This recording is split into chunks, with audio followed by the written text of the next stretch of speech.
Voilà, bonjour à chacun de vous, que le Seigneur nous bénisse ensemble. Je vous propose de faire 2 lectures dans la parole de Dieu. On va faire 2 lectures dans le livre des Actes des Apôtres, 2 lectures un petit peu similaires l'une et l'autre. Acte 14 d'abord, et nous lisons le verset 27 et 28. Actes des Apôtres, chapitre 14, versets 27 et 28, il est dit ceci, il s'agit des disciples, donc Paul et Barnabas, et il est dit ceci, après leur arrivée, ils convoquèrent l'Église et ils racontèrent tout ce que Dieu avait fait avec eux et comment il avait ouvert aux nations la porte de la foi, et ils demeurèrent assez longtemps avec les disciples. Et puis, au chapitre suivant, le chapitre 15 et le verset 12, il est dit ceci, c'est comme aujourd'hui, toute l'assemblée garda le silence, et l'on écouta Barnabas et Paul qui racontèrent tous les miracles et les prodiges que Dieu avait faits par eux au milieu des païens. J'ai dit que ces 2 passages de la Bible étaient similaires parce que les 2 passages racontent quelque chose. Le seul but des disciples ici, c'était de raconter ce que Dieu avait fait avec eux et raconter tous les miracles et les prodiges que Dieu avait fait par eux au milieu des païens. C'est souvent ce que l'on fait quand on demande à quelqu'un de témoigner, on demande à la personne de raconter ce que Dieu a fait. C'est ça le témoignage. C'est pas de raconter, comprenez bien ce que je vais dire, c'est pas de raconter sa vie, mais c'est de simplement rappeler ce que le Seigneur a fait pour la personne qui rend témoignage. En lisant ces 2 textes, je me suis dit que la Bible est en fin de compte un livre de témoignages. Et puis, tout au long de l'Écriture, il est assez facile de voir tout ce que Dieu a fait, de nous rappeler toutes les paroles que Jésus a prononcées. Et puis, c'est facile pour nous, qui sommes en majorité des chrétiens cet après-midi, de nous souvenir de tous les enseignements que le Seigneur Jésus et que les apôtres nous ont laissés. D'ailleurs, si vous prenez les épîtres de Paul, de Pierre, et puis l'épître de Jacques, et puis les autres épîtres, eh bien, nous sommes en face d'enseignements, et c'est pourquoi d'ailleurs les épîtres nous ont été laissés pour que nous puissions être enseignés de la parole de Dieu, et c'est pourquoi je dis que la Bible est vraiment un livre de témoignages qui nous a été laissé, qui concerne le Dieu vivant et vrai. Et donc je me suis arrêté à quelques domaines où la Bible rend témoignage de Dieu, de ce qu'il est, de ce qu'il a fait, et puis je vais dire que aussi de ce que Dieu veut faire, parce que nous croyons que non seulement Dieu a fait, mais Dieu veut faire encore aujourd'hui. J'aime beaucoup dire que le Dieu de la Bible n'est pas le Dieu du passé, c'est pas le Dieu de l'avenir seulement, mais c'est aussi le Dieu du présent. Et donc on croit que Dieu peut faire aujourd'hui ce qu'il a fait au travers des disciples et des apôtres en son temps, et qui ont, je le répète encore une fois, qui ont rendu témoignage de ce que Dieu a fait pour eux. Donc il y a 4 domaines que je vais prendre avec vous pour rappeler le témoignage de ce que Dieu fait, ou tout du moins le témoignage que la Bible rend de Dieu. On va faire comme ça. La Bible rend d'abord témoignage de l'amour de Dieu. Quand on est placé devant Dieu, on est placé devant son amour avec un grand A. Non pas, alors je sais qu'il y a certainement pas de majuscule, de minuscule dans les textes originaux, mais on est placé devant l'amour de Dieu avec un grand A.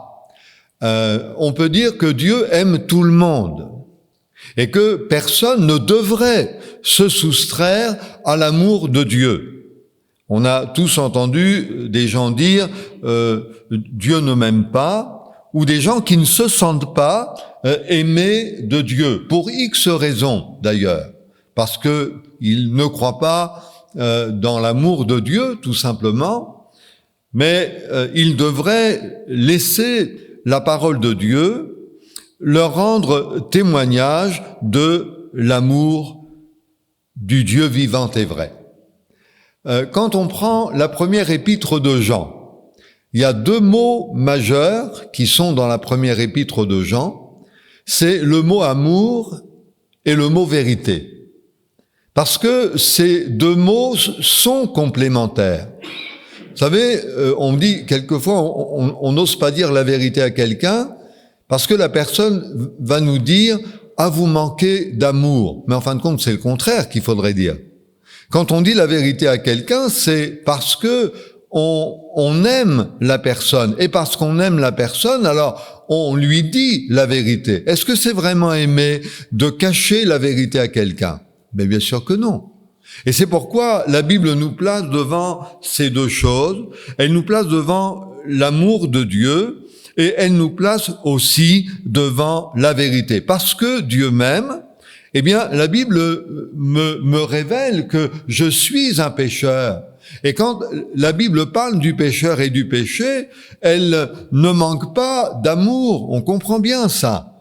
Parce que la raison principale de la croix du calvaire, c'est l'amour de Dieu. Dieu a tellement aimé le monde qu'il a donné son Fils unique afin que quiconque croit en lui ne périsse pas, mais qu'il ait la vie éternelle. Et j'aimerais vous dire, mes frères et sœurs, que Dieu aurait pu dire avec nous, il n'en vaut pas la peine, il ne vaut pas la peine que je m'occupe de lui. Et je suis sûr que le Seigneur aura eu 1000 fois raison.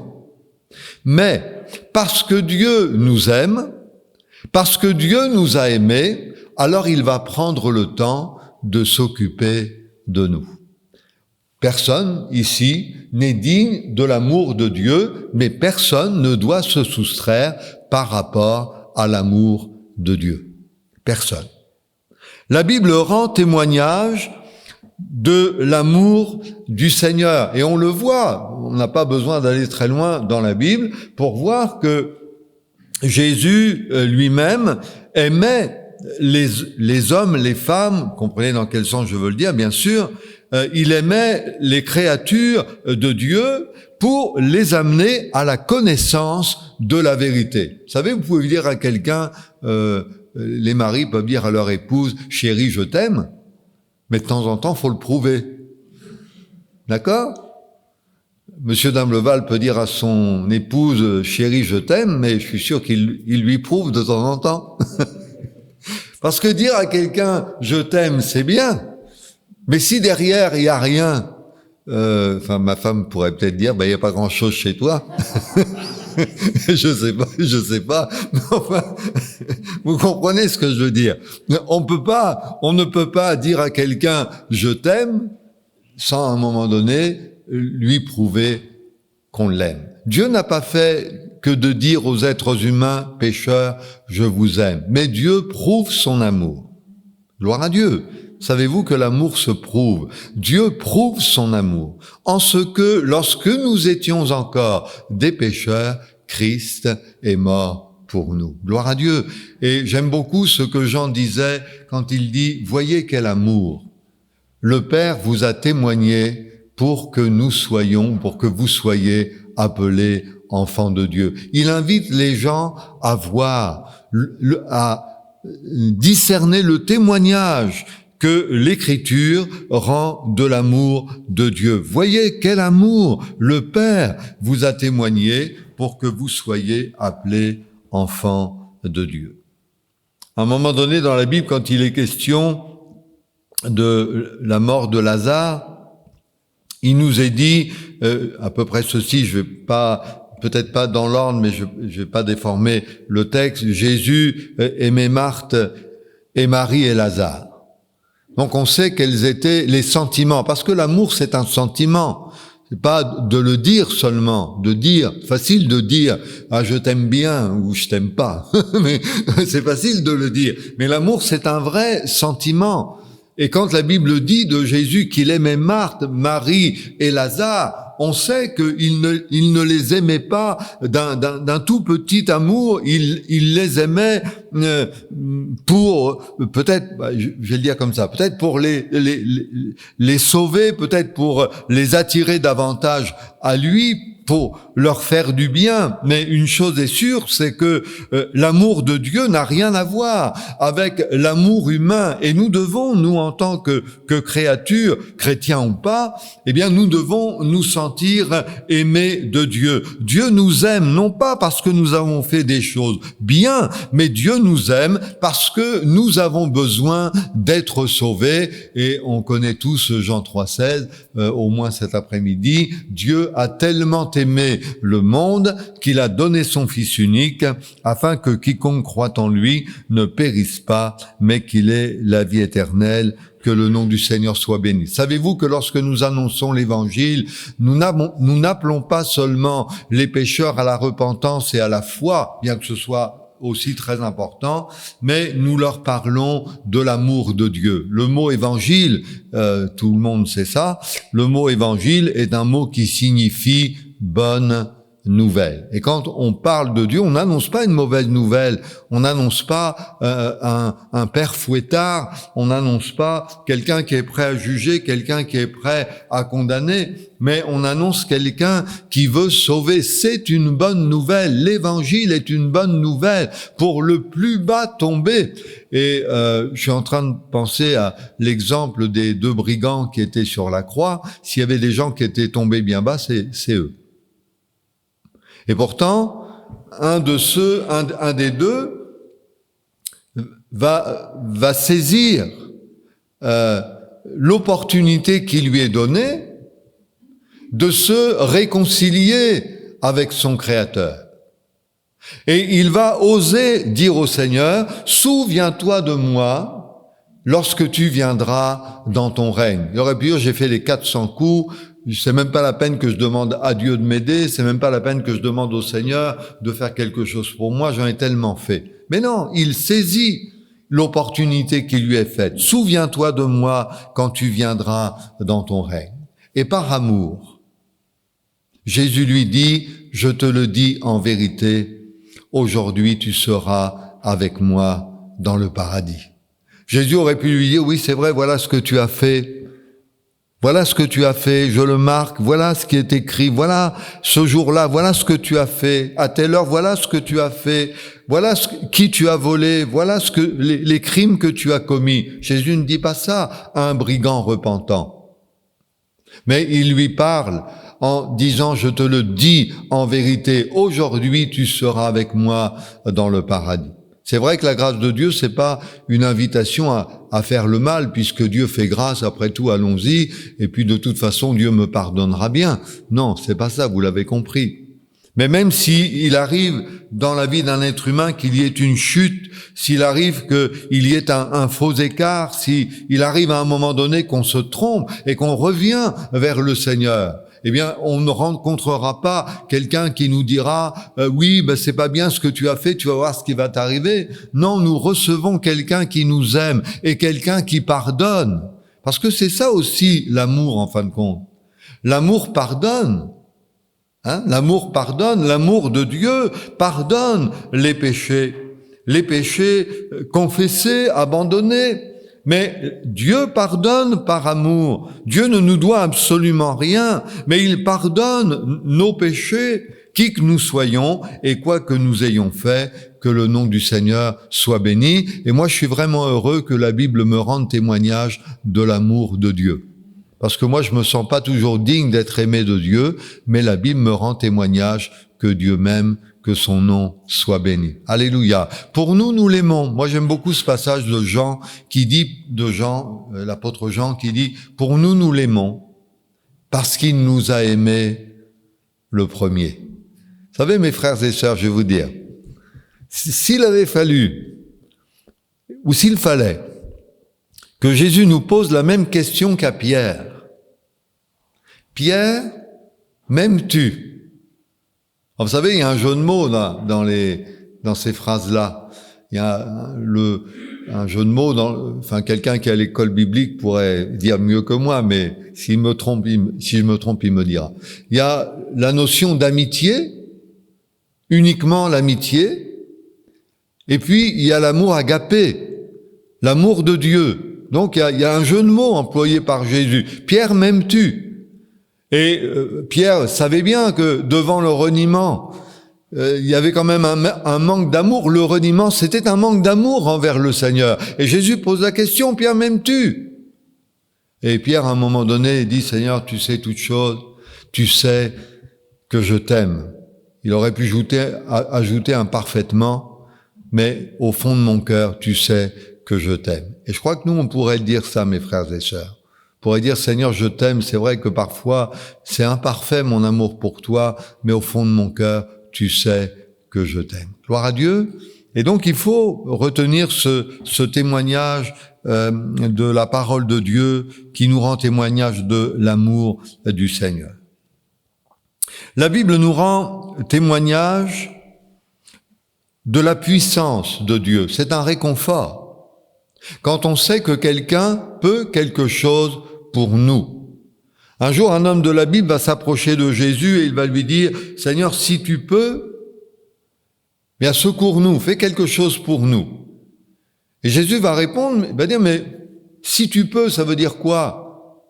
Tout est possible à celui qui croit. » On ne devrait pas, en fin de compte, on ne devrait jamais dire au Seigneur, « Seigneur, si tu peux. » On devrait lui dire plutôt « si tu veux. » Mais jamais « si tu peux. » Parce que dire au Seigneur, si tu peux, ça limite son pouvoir. Nous ne recevons pas le témoignage de l'Écriture qui dit que tout pouvoir a été donné au Seigneur dans le ciel et sur la terre. Et la Bible dit ailleurs que rien n'est impossible à Dieu. Alors, on le croit pas. Mais en tout cas, le témoignage des Écritures est là. J'ai dit, je sais pas si je l'ai dit ici ou à Dieppe, je me souviens plus. On dit tellement de choses des fois. Mais une dame me disait, oui, je crois que Dieu peut faire ça. Et elle ajoutait, mais je ne crois pas qu'il puisse faire cela. Alors elle était bloquée avec une certaine expérience. Elle pensait pas que le Seigneur puisse l'exaucer dans un domaine, la secourir, mais la Bible ne dit pas que Dieu peut faire ça et qu'il ne peut pas faire autre chose, parce qu'à ce moment-là, on ne sait plus quoi demander ou nos demandes vont être limitées. Mais la Bible rend témoignage de sa puissance. Et j'ai noté que le Seigneur n'étale pas son pouvoir. Comprenez ce que je veux dire? Il ne montre pas son pouvoir. Il ne veut pas se montrer. En disant, oui, c'est moi qui ai tout pouvoir, c'est moi qui ai toute autorité. Le pouvoir, la puissance de Dieu a toujours un but. Et la puissance de Dieu a pour but le salut de l'humanité. Jésus ne guérit pas pour guérir. Moi, j'ai envie de dire que Jésus guérit pour sauver. Moi, quand je suis venu à l'Évangile, je suis pas venu pour être sauvé, moi. Moi, je savais pas ce que ça voulait dire. Je suis venu pour être guéri. Et comme j'ai été guéri, eh bien, je me suis dit, tiens, c'est bizarre. C'est bizarre. Je suis venu pour être guéri, j'ai été guéri.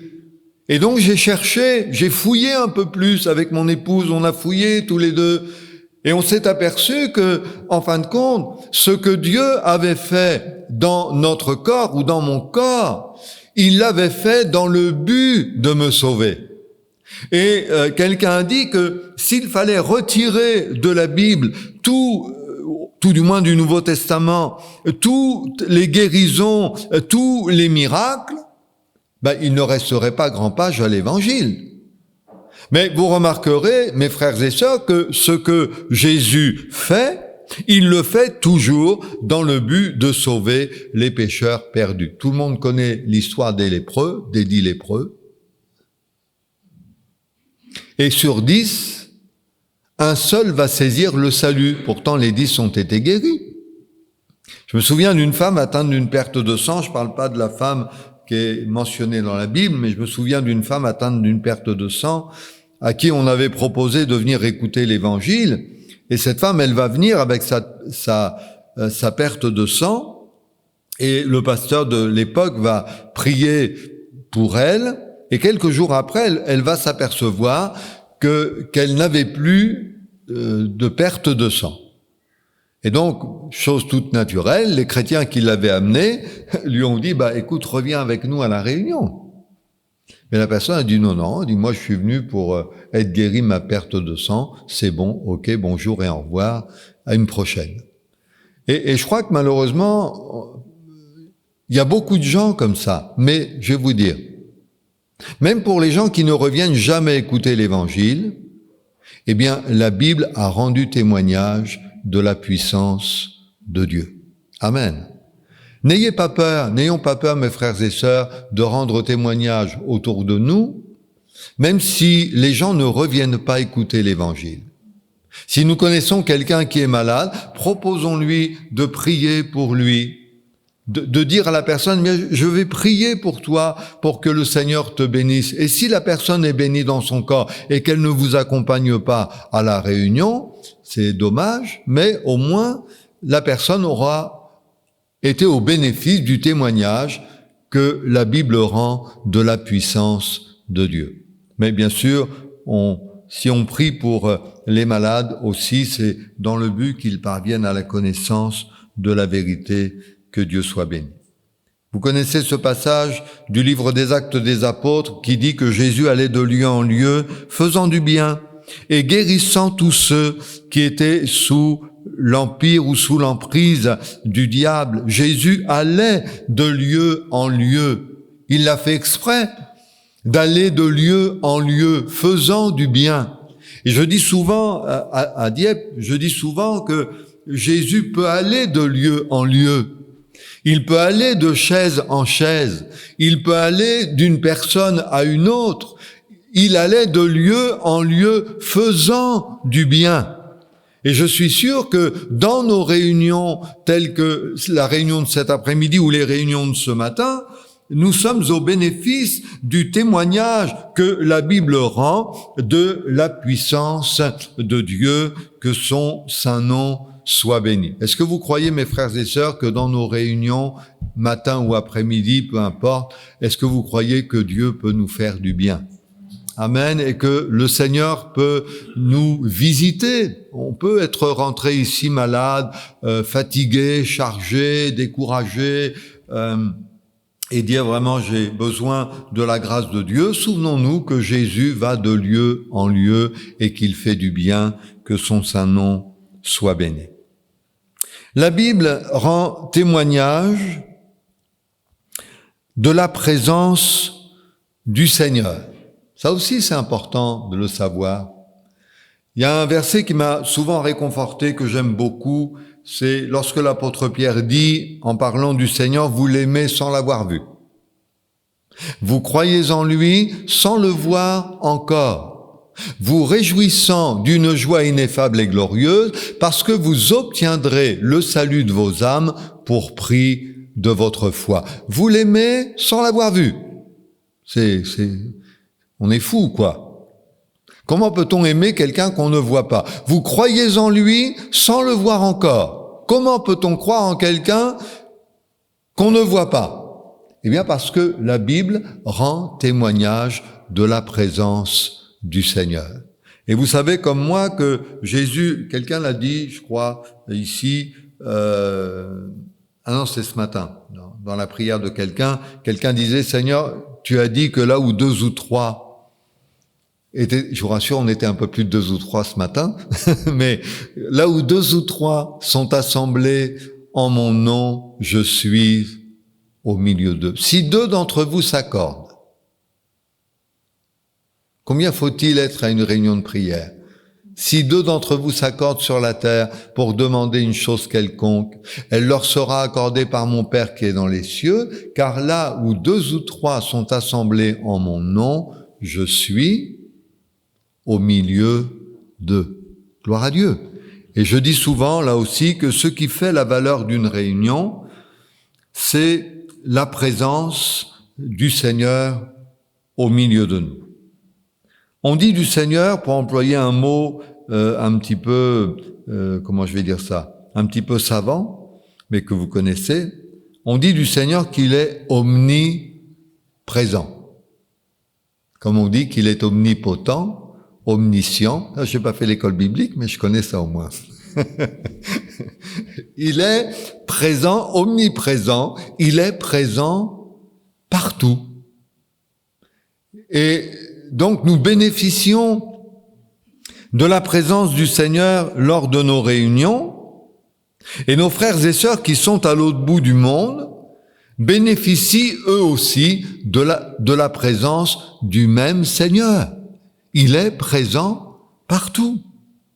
Et ce qui est important, c'est que on puisse considérer que non seulement le Seigneur est présent partout, mais il est présent aussi avec moi. Avez-vous remarqué avec moi et avec vous, avez-vous remarqué que souvent dans la Bible, c'est très personnel. Quand Dieu dit je suis avec toi, je serai avec toi, je ne te délaisserai pas, je ne t'abandonnerai pas. Alors vous pouvez le mettre au pluriel, je ne vous abandonnerai pas, je ne vous délaisserai pas, mais vous pouvez le mettre au singulier, vous vous sentir concerné par ça, je ne te délaisserai pas, je ne t'abandonnerai pas, je suis avec vous tous les jours jusqu'à la fin du monde. Et puis je vais ajouter avec ce point, puis je vais terminer rapidement avec un autre point, c'est que là où est le Seigneur, là, il doit se passer quelque chose. C'est ça dont on a besoin. Si vous prenez l'évangile selon Marc, il est dit ceci, concernant les disciples, ils s'en allèrent prêcher partout. Le Seigneur travaillait avec eux et il confirmait la parole par les miracles qui l'accompagnaient. Jésus a été présent avec les disciples. Il a accompagné les disciples. Et parce qu'il a accompagné les disciples, eh bien, sa présence, avec sa présence, à cause de sa présence, il confirmait la parole par les signes et les miracles qui l'accompagnaient. Est-ce que vous croyez pas qu'aujourd'hui on a besoin de ça? Que la parole de Dieu soit confirmée. On veut pas faire des réunions pour faire des réunions. Quelqu'un me disait un jour, il n'y a pas si longtemps d'ailleurs, quelqu'un me disait, vous savez frère, on a quand même beaucoup de réunions. Mais je lui ai dit, mais si vous aviez été avec nous il y a quelques années en arrière, mais on avait des réunions presque tous les jours, à un moment donné. Donc je dis pas que les réunions ne fatiguent pas, ça fatigue. La preuve, il y en a qui dorment pendant les réunions. Pas ici, mais souvent ça arrive. Et on dit, mais oui, c'est vrai, mais on veut pas faire des réunions pour faire des réunions. On veut que dans les réunions, la présence du Seigneur se manifeste au milieu de nous. Amen. C'est ça une bonne réunion en fin de compte. C'est de dire, Seigneur, tu es présent au milieu de nous, tu nous fais du bien par ta parole, tu nous encourages, tu nous bénis, et on veut que dans nos réunions aussi des âmes puissent connaître le Seigneur, que son nom soit béni. Et puis enfin, je termine en disant que la Bible rend témoignage de la patience de Dieu. Jésus a fait le parallèle facile entre le temps de Noé et le nôtre. Et la Bible dit que du temps de Noé, la patience de Dieu se prolongeait. Dieu a été patient du temps de Noé. Toute une histoire, Noé. La construction de l'arche qui a duré pendant quelques centaines d'années quand même. Et cet homme de foi, puisqu'il est mentionné dans l'Épître aux Hébreux, Noé, qui a construit l'arche sans savoir qu'il allait y avoir un déluge extraordinaire, mais il n'a fait qu'obéir à Dieu. Et pendant toute la construction de l'arche, la patience de Dieu se prolongeait à cette période-là pour toutes ces générations qui étaient là à ce moment-là. Et Jésus fait le parallèle avec nous et avec ceux et celles qui ont besoin d'être sauvés. Et la Bible dit que Dieu use de patience, ne voulant pas qu'aucun périsse, mais que tous arrivent à la repentance et soient sauvés. Vous savez, on pourrait dire aujourd'hui, mais pourquoi est-ce que Jésus n'est pas encore revenu? Et peut-être que la réponse, ce serait de dire, parce que Dieu use de patience. Un jour, une personne me disait, vivement que le Seigneur revienne, qu'on soit avec lui. Et quelqu'un lui a fait la remarque, oui, d'accord. Et ceux qui sont dehors, on en fait quoi? C'est facile de dire, vivement que le Seigneur revienne, qu'on soit tranquille, plus de soucis, plus de problèmes. Oui, mais ceux qui sont dehors, Dieu use de patience, ne voulant pas qu'aucun périsse, mais que tous arrivent à la repentance et soient sauvés.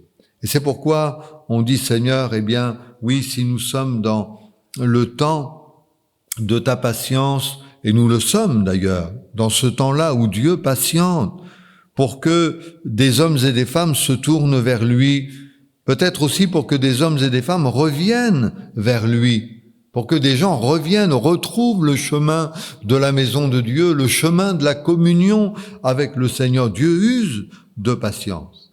Et la Bible nous rend témoignage, donc je l'ai dit, de ces 4 choses,